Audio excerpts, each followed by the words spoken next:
And here to tell us more about the different methods currently being used for groundwater remediation is an expert from Germany's Helmholtz Center for Environmental Research, Holger Weiß. Thanks for joining us on Tomorrow Today. Now, you are working on the project we've just seen in the report. What's the actual state of art there? Well, we just finished our first project phase of 3 years, and one of the models that we have developed, the technological model, we are right now upgrading to a real, let me say, industrial size to be used in the future for groundwater remediation at that proper site. Which is in Leuna, in East Germany. Which is in Leuna, former refinery site and chemical production site. And what kind of problem is there with the groundwater? Well, we have petroleum, hydrocarbons, diesel, all kinds of stuff that has been produced there since back in the 1920s.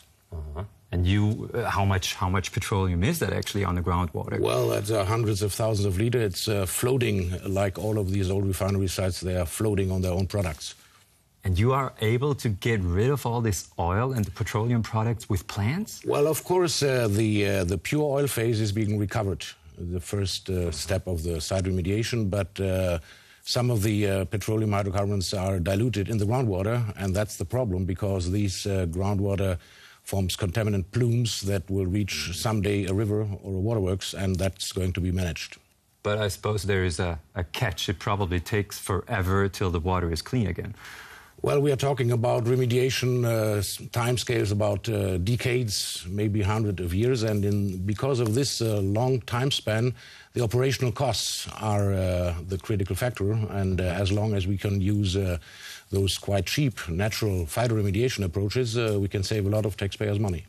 And probably from an energetic point of view, it's also a pretty good method, isn't it? Well, it's if you go to the carbon balance, it's of course better to use plants and microorganisms to do the remediation than to use electrical energy.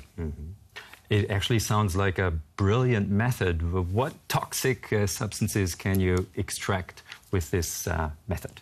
Well, in principle, all organic substances are biodegradable. Some need some more time, some need special bugs to be adapted to this, but in principle it's possible, and all is going to be mineralized down to CO2 and water. But that maybe means that for all the 900 million people on this earth who have no access to clean drinking water, you have a solution there.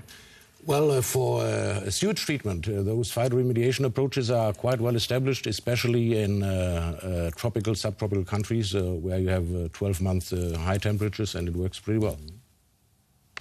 But right now, people don't have this clean drinking water, so what's missing?